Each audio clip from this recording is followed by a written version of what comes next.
بسم الله الرحمن الرحیم و صلی الله علی سیدنا محمد و آله الطاهرین و لعن الدائم علی اعدائهم اجمعین.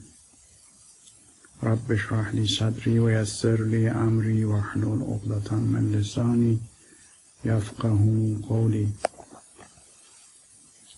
امروز حضرت والد معزز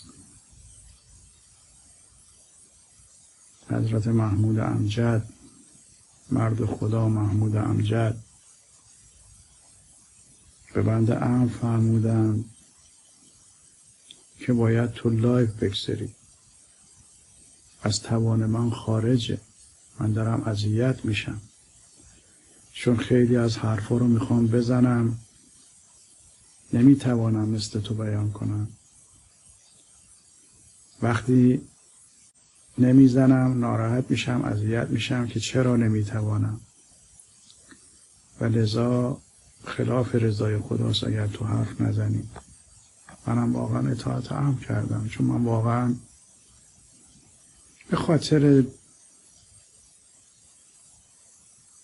برخی مؤمنین و مؤمنات که مرتب اظهار علاقه میکردن، ابراز علاقه میکردن که ای کاش خود آیت الله امجد صحبت بکنه، چون تأثیر کلام ایشون بیشتره.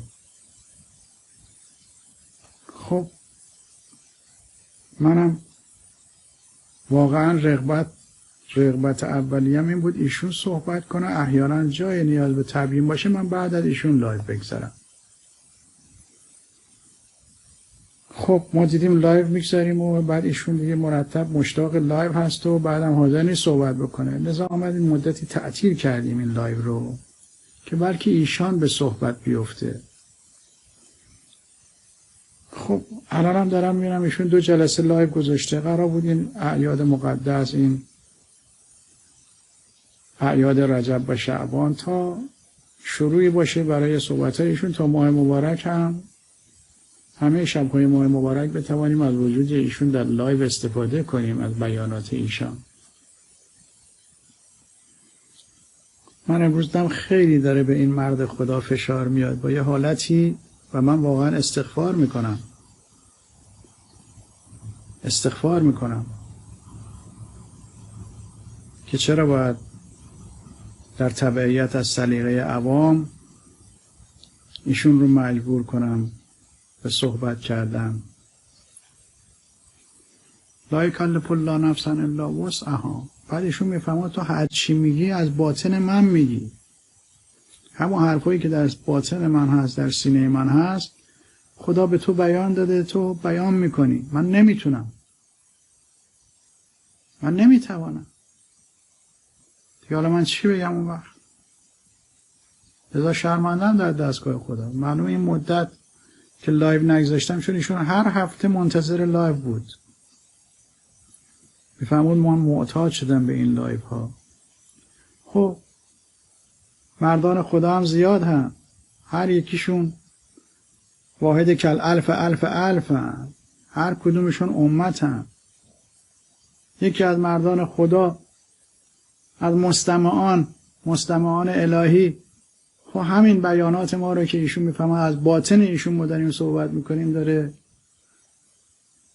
با هنرمندی جدا میکنه، تقطیع میکنه، زیرنوشت میکنه، پانوشت میذاره واسش، مکتوب میکنه، نشر میده، صفحه فرصت صحبت، که آخری دعاگوشه، خالصا مخلصا لوجه الله داره این کارو میکنه. ما همین یه نفرم مستمع باشه کفایت میکنه. من که دنبال مستمع بیشتر نبودم. اون تا دیدم که بالاخره برخی از دوستان دارن میگن آقا اگر آقا صحبت بکنه تأثیرش بیشتره. آقا داره میگه این حرف شرکالوده، یعنی طرف به اتکاء شخصیت میخواد بپذیره. پس این همه داریم میگیم اعرف الحق،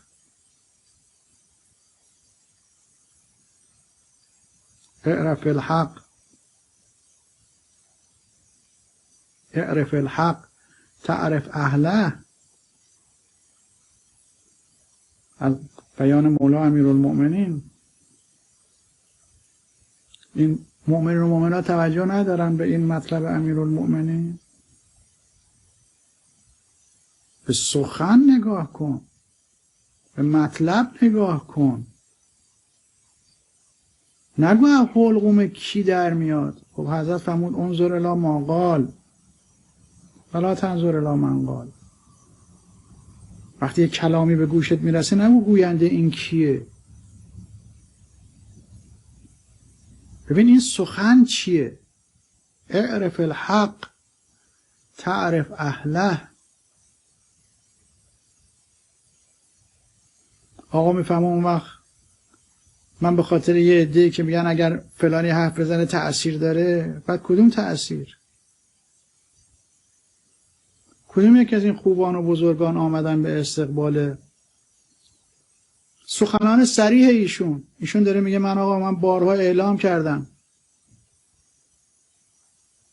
که هر کس کوچکترین زاویه‌ای با حضرت میر حسین موسوی سلام الله علیه بگیره در این بیانیه برای نجات ایران که خواهان رفراندوم شده و بدون این رفراندوم تغییر قانون اساسی هیچ انتخاباتی، هیچ مراسمی، هیچ تصمیم گیری سیاسی، هیچ مسببه‌ای، چه مال مجلس تشخیص مصلحت باشه، چه مجلس باشه، چه شورای نگهبان باشه، هیچ کدام اینها مشروعیت مردمی نداره. وقتی هم مشروعیت مردمی نداره یعنی طاغوته.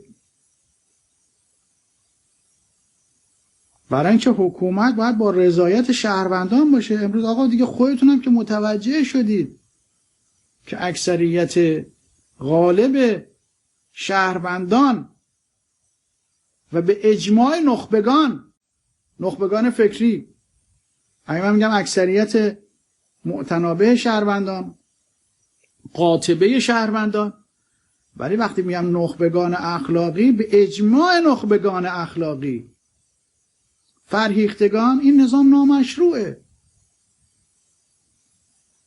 هیچ تصمیمی از این نظام، چه در تحریم ها، چه در مبارزات، چه در حمایت از مبارزات خارج از کشور، به اصطلاح مظلومین، مستضعفین، هیچ کدام مشروعیت نداره. و ما اینو از حضرت امام این ادبیات سیاسی رو به یادگار داریم. های نگید امام فرمود انتخابات رو تحریم نکنید. به کی فرمود؟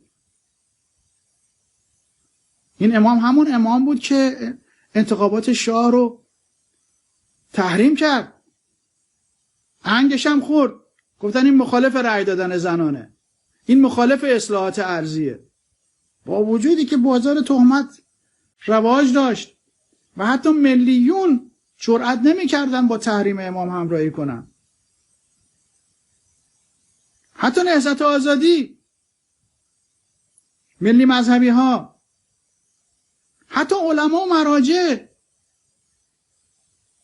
حتی اونایی که قائل به عدم مشروعیت رأی زنان بودن، عدم مشروعیت تقسیم اراضی بودن، اصلاحات ارضی، اونها هم با امام راه نیامدن. فوزله حوزه با امام راه نیامدن.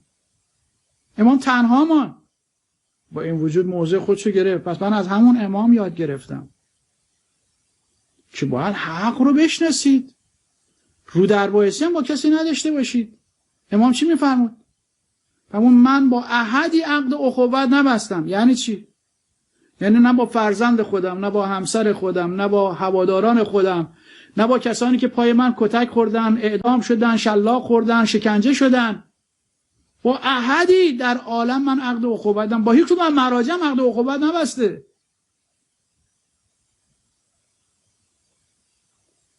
مؤمن همینه.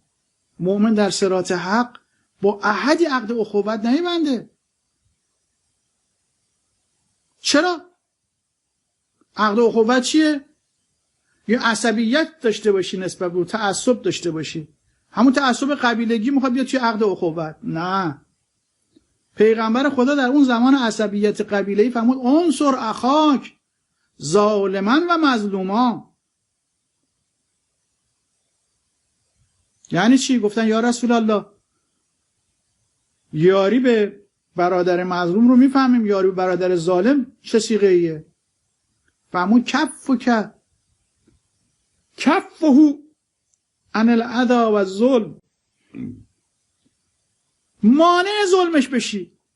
برادرته، هم قبیلته، پدرته، مادرته، فرزندته، داره به همسرش یا به فرزندش ظلم میکنه، داره به همسایه ظلم میکنه، ولو فرزندت باشه، ولو فرزند تو نماز شب خون باشه، ولو فرزند تو بهترین ها باشه، میلیاردها نفر هم بگن زنده باد واسش، وقتی داره تعدی میکنه به حق یک همسایه یا فرزند یا همسر یا دوست، باید کمکش کنی. داره غیبت میکنه، منعش کنی از غیبت. داره ظلم میکنه، منعش کنی از ظلم. داره اغراء به جهل میکنه، داره تبعیت از سلیقه عوام میکنه، داره حق فروشی میکنه، حق پوشی میکنه، منعش کنی، ولی مرجع تقلید باشه. این میشه برادر دینی. انما المؤمنون اخوه اینه که با هم امر به معروف و نهی از منکر دارن. مؤمنین همه هم مساوی هم. آقا بالا آقا پایین هم نداره.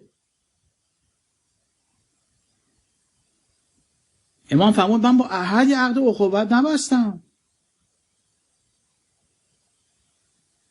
در امر سیاست داره میگه، و الا امام توی امر شخصیش کسی به ظلم بکنه ولی عقد اخوت هم باش نبسته باشه، برادر مؤمن خودش میدونه میگذره، عفو و صفح داره، ولی در امر مربوط به غیر با احدی عقد اخوت نبستم.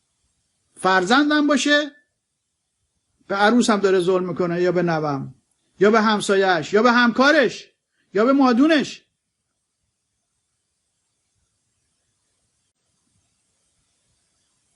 علیهش موضع میگیرم.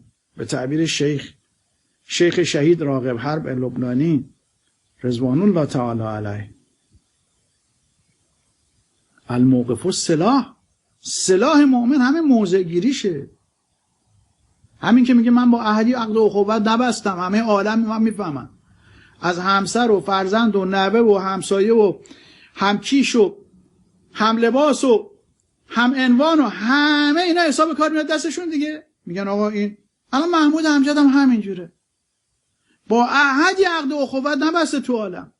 آقای بهاءالدین هم اینجوری بوده، مردان خدا اینجوری بودن، با احدی عقد اخوت نمیبندن ولی برادر همه هستن.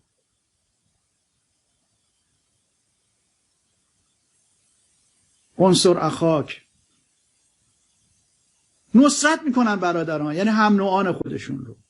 چه نوع نصرت چیه؟ داره ظلم میکنه مانع بشی، داره ظلم میبینه برو مانع ظلم بشو، برو دفاع کن از این. حق پوش نباش، حق کش نباش.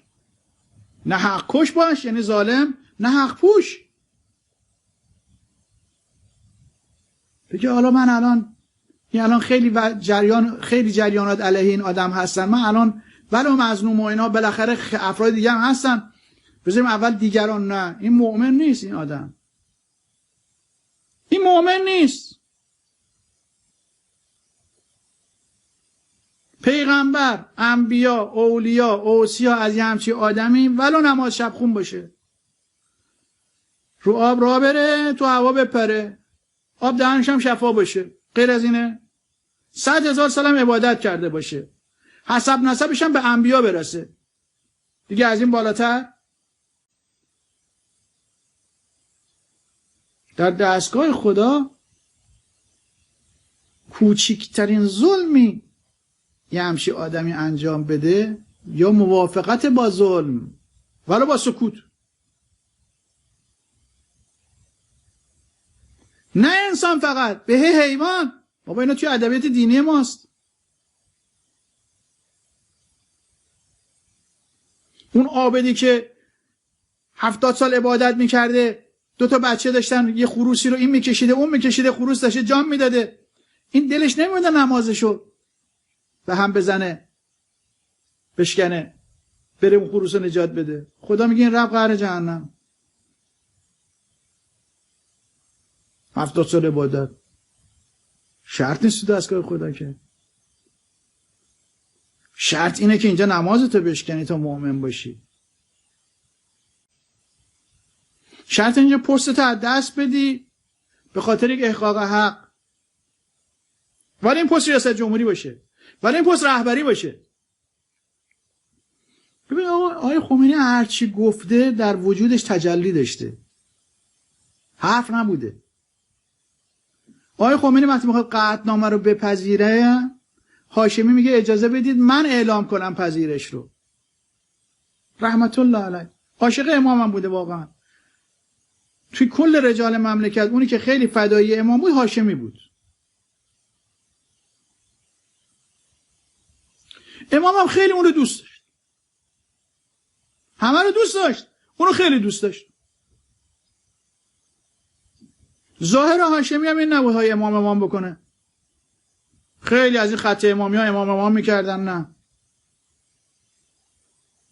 ولی واقعا فدایی امام بود. من همین یه موردش رو علامت فدایی بودنش میگیرم. آقا اجازه بدید من اعلام کنم قطعنامه رو که اگر این جبهه ها رزمنده ها برگشتن، افسرده شدن، نمیدونم اصلا هم دستشون امنیت شهرها به خطر افتاد، شما اونو عزل کنید از جانشینی فرمانده کل قوا و بگید من قطعنامه رو نمیپذیرم تا این رزمنده ها آرام بشن. امام فرمان نه، این کار منه.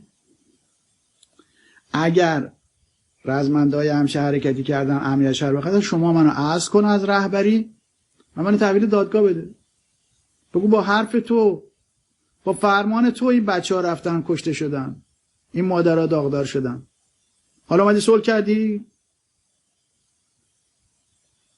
من تحویل دادگاه بده تا جامعه آروم بشه. ببینید آقا ها میگن جام زهر. بابا این تعبیر خود امامه، خراب نکنید این تعبیرهای الهی رو. این جام زهر همون شوکران سقراطه که مثل شهد میخوره. اینجا هم مثل شهد میپذیره که حتی منو بگیرید اعدام بکنید ولی کشور آرام بشه. خود همین تعبیر جام زهر همه رزمنده ها رو آروم کرد، همه فضا. ببینید مردان خدا اینجوری هم. حالا میگن آقای خامنه‌ای کی میخواد جام زهر؟ آقای خامنه‌ای همیشه داره زهر مار میخوره، شهدی تو کامش نیست که اون بدبخت. آقای خامنه‌ای کی میخواد جام زهر رو بنوشه و نمیدونم با آمریکا صلح بکنه و فلان کنه و بهمان. اصلا آقای خامنه‌ای شما اصلا کلمه جام زهر رو چه دارید خراب میکنید؟ یه بار که کتاب آقای جوادی خرابش کرده بود، که یکی از شباهت‌های 14 تا شباهت بین امام و 14 معصوم درست کرده که عدد 14 جور بشه، 14 هم شده بود که ما منا الا مسموم و مقتول. روایت هست که ائمه ما همشون شهید میشن یا با سم یا کشته میشن. حالا حسین بن علی کشته شد ولی الباقی ائمه ما با همشون با سم. خیلی که امام خمینی هم جام زهر نوشید. جام زهر هم حتما هاشمی برده و یه زهری هم توش بوده و سرطان عود کرده و فلان و بهمان و خلاصه جام زهر رو نوشیده. ببینید چقدر بدبختیم. از حکیممون بدبخته تا رهبرمون بدبخته تا رئیس جمهور سابق و لایق و هممون بدبختیم. ننگمان باد که ننگ مسلمانی شدیم. هممون حق پوش یا حق کشیم. الان چرا جناح چپ و راست حاضر نیستن این حرف هاشمی که بین امام و هاشمی رد و بدل شده؟ از موسوی خوئینیا بگیر تا خاتمی بگیر تا بیا اینور، چرا حاضر نیستن این حرفو بزنن؟ فقط نقلش باید من انجام بدم که بعد بگن آقا این ابن زبیر داره همچین حرفی میزنه دیگه، فضای رسانه هم که دست خودتونه. بسم الله، حق پوش هستید یا نه؟ امام این بوده، این میگه جام زهر را نوشیدم، نه اگه زهره واسه شهده.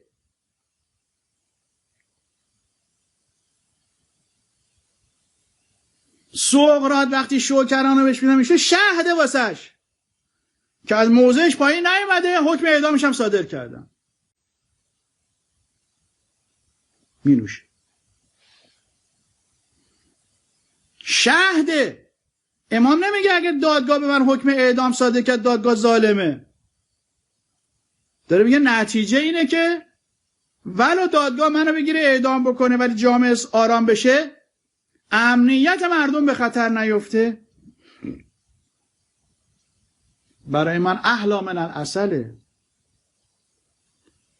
همه مردم اینو جام زهر میبینن، به این تعبیر مردم میگه جام زهر، برای او جام شهده، چون رضای خداست. دیگه اینقدر این جام زهر و جام اینا رو خراب نکنید. آقای خامنه‌ای ما نمیدانیم کی میخواد جام زهر رو بنوشه. یعنی که انا امام خمینی هم های نمیخواسته بنوشه، آخرش مجبور شده نوشیده. حالا آقای خامنه‌ای شما هم مثل امام، ای بدبخت ها، ای بی همه چیزها. آقا به من میگه فحش بده، میگه من وقتی میشینم جلوی دوربین نمیتونم فحش بدم، اگرم فحش بدم خیلی بد میشه، بعد اذیت میشم که فحش ندادم، ولی تو فحش بده. ای بی همه چیزها، همه چیزو خراب کردید. هر وقت یاد این جمله میر حسین میافتم. سخن وحیانیه، از آسمانه، بر قلب میر حسین و بر زبان میر حسین جاری شده. گناه نابخشودنی این حکومت جبار، فاسد و مفسد، طاغوت، اینه که دست برده در تحریف کرده در تمام مفاهیم معنوی و مقدس رو دستکاری کرده، تحریف کرده، مسخ کرده اسلام رو، مسخ کرده معنویت رو. آقای خامنه‌ای الان وزیر ارشادش اومده میگه که آقا فرمودن که باید جامعه ما حداقل 10 میلیون حافظ قرآن داشته باشه. یکیش بهش میگه پوفیوز، خب آقا گوه خورد، تو چرا این گوه میخوری؟ حالا آقای گوی خورد، تو چرا این گوه تکرار میکنی بدبخت؟ خب یکیتون بره، مگه نمیگید عنصر اخاک ظالما و مظلوما؟ یکیتون بره بگه آقا اگه ما 10 میلیون نه 100 میلیون اصلا حافظ قرآن داشته باشیم، قرآنی هستیم؟ مؤمن هستیم؟ تیمور لنگ قرآن حفظ بود، از اول تا آخر، از آخر تا اول میخون. خب یه نفر نیست با آقا بگه گوه اضافی نخور، بعد میگم گوه اونو تکرارم میکنن. خب من با آقا گفتم آقا من اصلا اخبار اینا پیگیری نمیکنم، خب شما صحبت کنید. مدت چند بود اصلا هیچ حاضر نبودم بنویسم، ولی الان دیگه امر کرده. میفهمم محمد نزدیک انتخابات، الان صدایی در نمیاد در دفاع از این مظلوم. امروز دیدم که علی اصغر شفیعان، کیه این؟ انصاف نیوز، اسمش هم گذاشته انصاف نیوز، بی انصافی کرده، برداشته به سید مصطفی تایزاده تاخته که تو چرا تکفیر کردی انتخابات، تو چرا تحریم کردی. ای بی همه چیز، تایزاده در حرف میر حسین میزنه، منتها تو کونش نداری به میر حسین اینو بگی، به تایزاده دربند میگی ازل من الجواکش. من از تو توقع نداشتم. اینه که نمیخواستم اصلا برم توی این سایت ها و این اخبار ایران رو پیگیری کنم. حسن روحانی و علی لاریجانی و کی میخوان ولی اینکه رد صلاحیت شدن میخوان مردم رو دعوت کنن به شرکت در انتخابات. خب گوه خوردن. فردا میخواد حسن خمینی رو بهش اضافه کنید، خب میگم گوه خوردید. خاتمی رو میتونه اضافه کنید یا میخوای خاتمی رو تنها بگذارید؟ هر کس زاویه بگیره مردم باید بشن گوه خوردید. هر کس از میر حسین زاویه بگیره مردم باید بهشون میگن گوه خوردید. این گوه خوردید هم اینه که آقا مردم نه تنها این صندوق رو تحریم میکنن، بلکه مساجد اینها هم نمیرن، بلکه اگر دیدن این آدم رفت رأی داد پشت سر اون نماز نمیخونن، نماز جمعه نمیرن، تشییع جنازه شون هم نرید. بله این سلاح مؤمنه.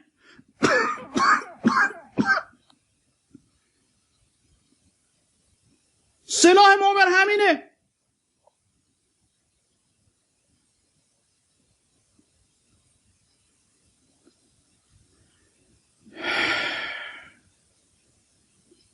نه امام فرموده انتخابات تحریم نکنید. به کی فرمود؟ گروه های چپ و فلان و بهمان اینا اونا رو داشت میگفت. بعد اما که جامعه مدرسین جناس اصلا قائل به انتخابات نبودن، اون اصلا تحریمی بودن. آقای گلپایگانی که اصلا قائل به انتخابات نبود. و الان های داره میگه مردم باید برن توی انتخابات شرکت کنن. واسه چی؟ مردم تو تشییع جنازه اینا هم نباید شرکت کنن. بسم الله. یه سالگرد گرفتید، اخبارم که داره میگه آمریکایی‌ها به شما گفتن داعش میخواد یک کمچین عملیاتی بکنه. هیچ کدوم هم از سران نظام و خانواده شهید حاج قاسم و فلان هم تو این راهپیمایی نبودن، تو این بزرگ داشت. بالای 100 نفر کشته. جواب خدا رو چی میدید؟ بی شرافتا. تشییع جنازه شما هم نباید شرکت کنن مردم. تو مساجد شما نباید بیان. تو مراسم شما نباید بیان. هر چی شما باید بگید باید اینا بگن یه چیز دیگه بگن. چرا؟ چون امام فرمود، گفتن آقا شما چطور موسیقی رو حلال میدونی در حالی که در زمان طاغوت موسیقی رو حرام میدونستی؟ این موسیقی که همون موسیقیه. گفت من در زمان طاغوت قرآنی رو هم که از عربستان سعودی پخش میشد رو گوش دادنشو حرام میدونستم. و حالا ولی امر مسلمین جهانی پیدا شده که شبیه قذافی خودشو ولی امر مسلم گفته، وزیر ارشادش گوه خورده، گفته که ایشون یه گوی خورده فهمیده باید 10 میلیون حافظ قرآن داشته باشیم. بگو گوه خورده. راحت باشید با اینا. مگه ما به شاه نمیگفتیم گوه خورد؟ حالا نمیتونیم بگیم؟ اینو خاطرات آقای منتظری. میگه اعلی حضرت داشت صحبت میگه، تلویزیون داشت پخش میکرد، توی بس صداشم بلند. یه روز زندان بارم صدای این تلویزیون بلند کرده بود. گاه خاموش کن، داشت مطالعه میکرد آقای منتظری. گفت اعلی حضرت داره صحبت میکنه، اعلی حضرت گوه خورد. بعد زندان بارم رفته خاموش کرد دیگه. آقا این گوه خوردی که این داره میگه خیلی آره خیلی قوت قلبی ایجاد میکنه در زندانیای دیگه. اعلی حضرت گوه خورد. این خاطرات آقای منتظری است. حالا گفتن اعلی حضرت گفته 10 میلیون حافظ قرآن باید داشته باشیم. وزیر ارشاد داره میگه، بگو اعلی حضرت گوه خورد. با توی جاکش هم دارم میگم بدتر از جاکش ها، سگ جاکش به این وزیر ارشاد شرف داره. این همه ظاهرگرایی. ما می‌خواستیم دنبال این که مثل مصر چند میلیون حافظ قرآن داشته باشیم بعد میشیم اسلامی؟ ها؟ کجای ما شبیه اسلامه؟ مگه این قرآن رو حجاج نمیخوند؟ مگه این قرآن یزید بن معاویه نمیخوند؟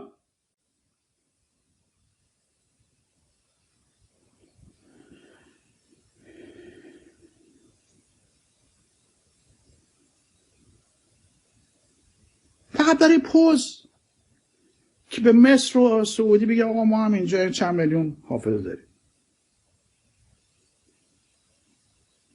پوز. الهاکم التکاثر حتی زرتم المقابر. خاک بر سر همتون. دیدم این مرد خدا امروز به من امر کرده، منم به خاطر اینکه بالاخره هم آزاد صحبت میکنم. بعدم این طرف مؤمنینی بالاخره سختشون بود. الان من تمام صفحات رفتم، صفحات دیگه همشون بسته است.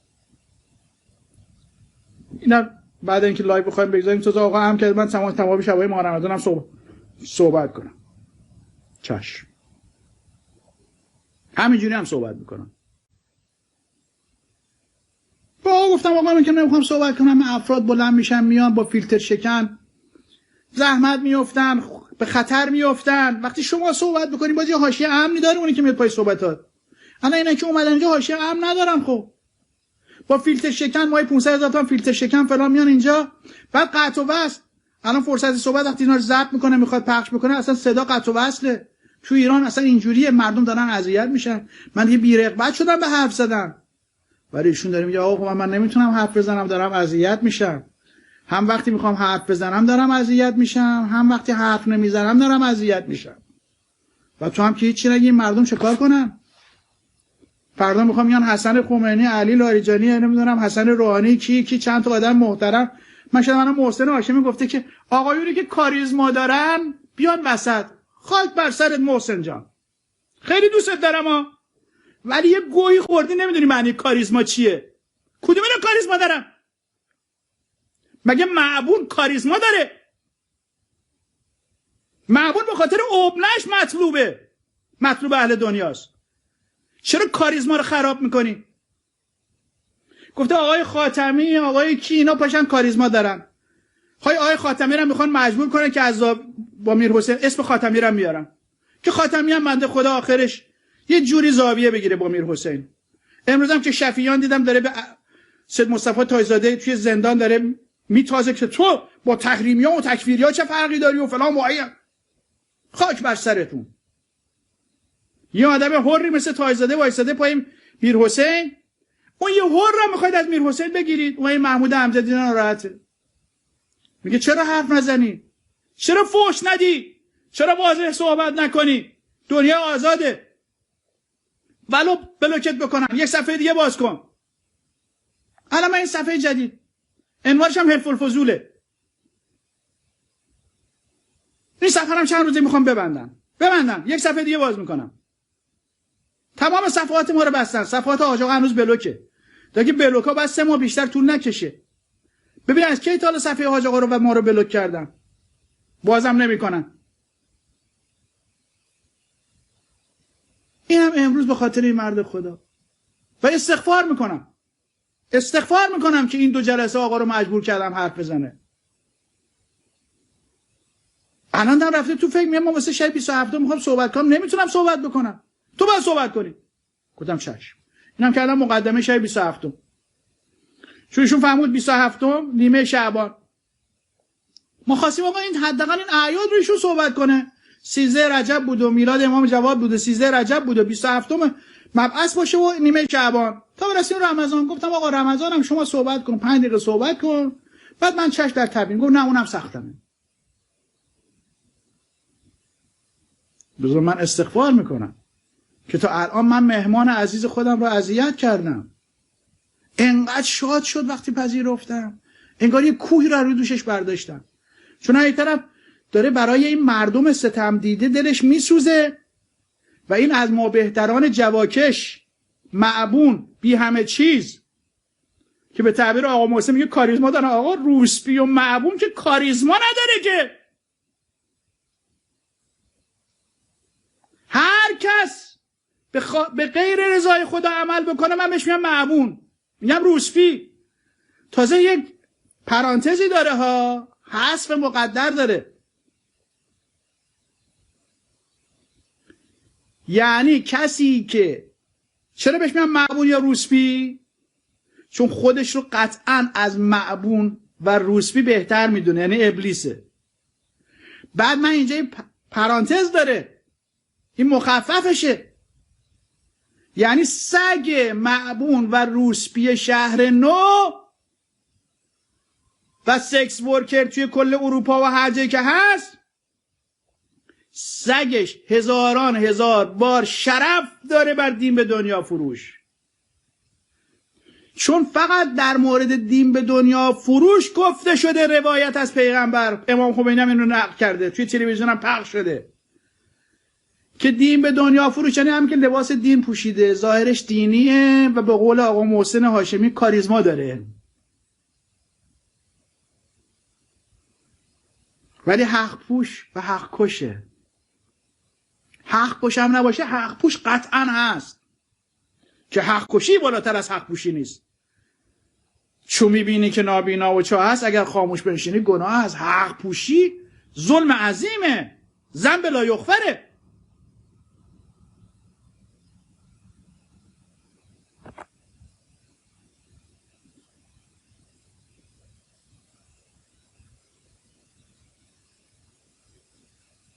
این کاریزماست.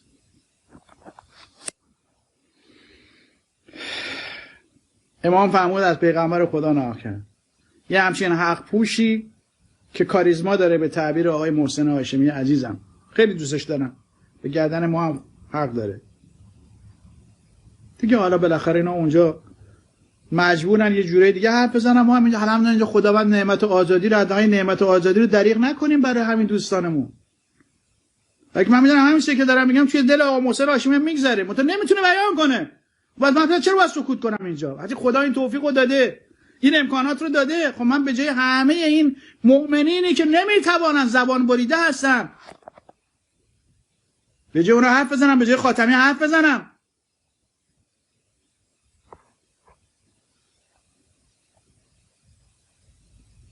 که خاتمی رو مجبور نکنم بیاد با میر حسین زاویه بگیره. این حمله‌ای که امروز به سید مصطفی تاج‌زاده داره میشه، فرداش میخواد بره سراغ خاتمی، بعد بره سراغ میر حسین. با این انصاف نیوز شروع کردم. کاریزما داره دیگه، کاریزما داره. من بهش میگم معبون. کسی که به خاطر دل کسی حرف بزنه، یعنی به خاطر غیر رضای خدا، میشن معبون. تعبیر روایت چیه؟ دین به دنیا فروش. یعنی این اعتباری که داره، این حرمتی که داره، این مقدار اثری که دیگه آقا این انصاف نیوز اینو گفته ها، آقای خاتمی اینو گفته ها، ولی که بخواد میر حسین چیه؟ تنها بمونه. من هر کسی بخواید اسمشو بذارید، روایت داره این آدم برای غیر رضای خدا حق پوشی کنه، مثل امام نباشه صریح اللهجه، از خود گذشته فداکار، که هیچ کدوم اینا نیستن. این آدم الان با این وضع از دنیا بره، روایت داریم وارد قعر جهنم میشه و از بوی عفونت این آدم همه اهل عذاب از ازل تا امروز، حتی شمر و خولی و یزید، از بوی عفونت این دین به دنیا فروش، این صاحب اتوریته و منزلت اجتماعی، این حق پوش معبون، بی همه چیز که همه واسه صلی الله میگن، این ابوی عفونتش یزید و شمر و خولی هم چیه؟ فرار میکنه. ببین عفونت این چقدر توی قعر جهنم، ابوی گند این فرار میکنه. روایت امام خمینی رو خونده واسه ایمان شما.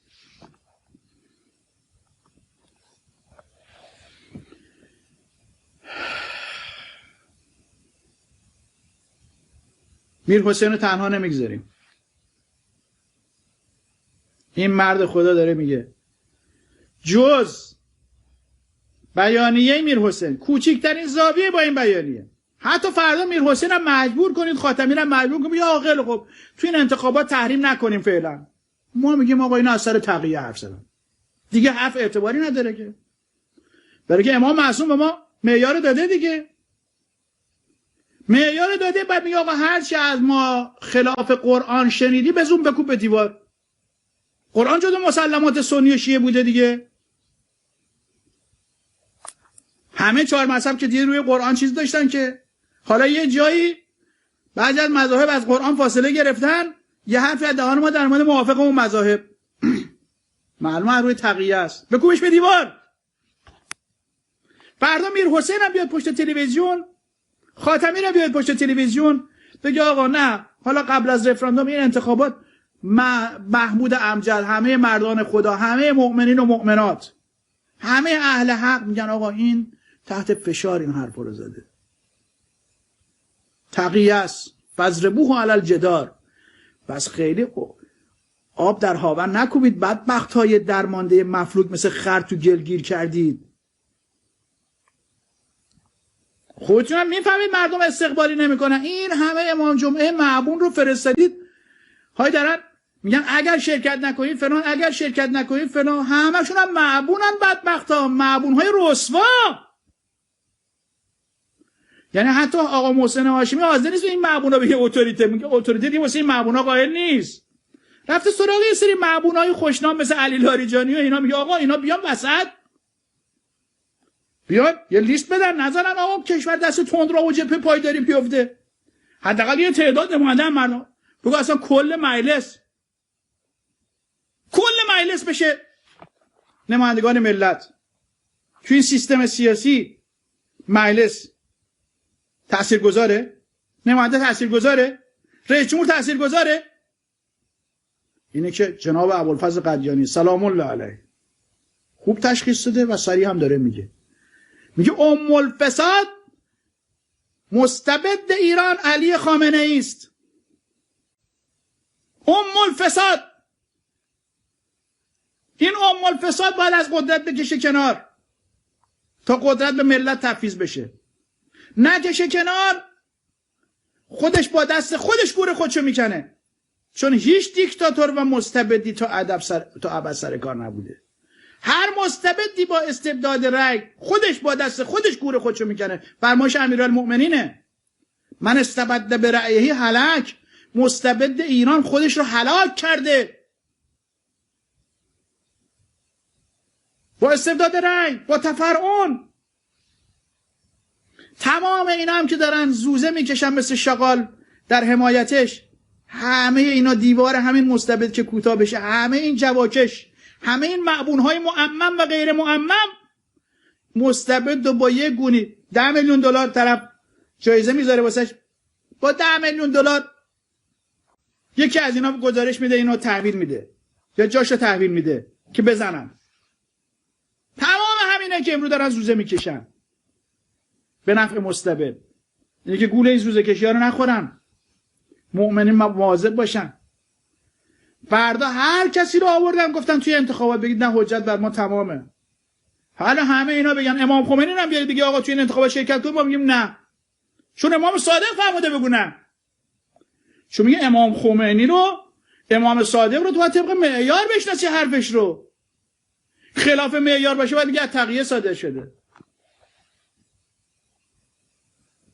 برای یک مصلحت دیگه که او تشخیص داده یه حرفو زده، مجبور بوده. اگر زندگی اصیل داشت، در دنیای آزاد بود، ایمن بود، اینجوری حرف نمیزد. و شما شفیعیان میفرستید به سید مصطفی تاج‌زاده بگه شما یک زندانی، یک حر زندانی. خیلی بد اومد از این کار شفیعیان.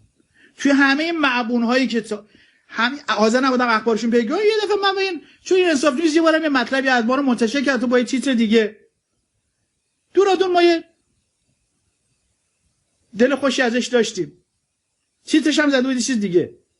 ما که من مالزی بودم در سوق قدیسی که به کار گل گمارده شد، یه چیزش هم حذف کرده بود. البته بالاخره اون موقع یه همچین کاری به نفع ما کرده بود و خواست این حرف ما پخش بشه و فلان، با همون ابتکارات خودش بالاخره یه کاری بود، پرهزینه بود واسش. ولی حالا این آقا رو دارشید اتوریته داره که حالا امروز بیاد به سید مصطفی تاج‌زاده اینا رو بگه که ابوالفضل قدیانی و سید مصطفی تاج‌زاده و زهرا رهنورد و میرحسین تنها بمانن. تمام زورتون اینه که خاتمی رو بیارید بکشونید به سمت این معبون‌های مثل علی لاریجانی و حسن روحانی. خب خاتمی هم آوردید. من خاتمی رو میشناسم، ارادت هم دارم بهش، پاشم میبوسم. ولی میگم آقا خاتمی در مقام تقیه با شما معبون‌ها و جواکش این حرفو زده. حرف حق همونی که از حلقوم میرحسین در اومده: برای نجات ایران رفراندوم. بلا غیر. و تا قبل از رفراندوم نه تنها انتخابات، که حتی مساجد اینها، مراسم اینها، مسببات اینها، تصمیم گیری های اینها، جنگ و صلح اینها نامشروعه، طاغوته. ولا ترکنوا الی الذین ظلموا فتمسکم النار. ولا ترکنوا الی الذین ظلموا فتمسکم النار. از خدا بخواهیم صفوان جمال موسی بن جعفر باشیم.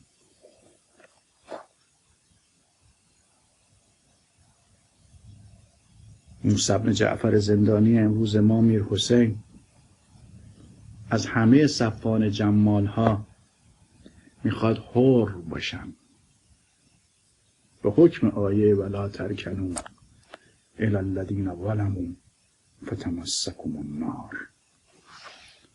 السلام علیکم و رحمت الله.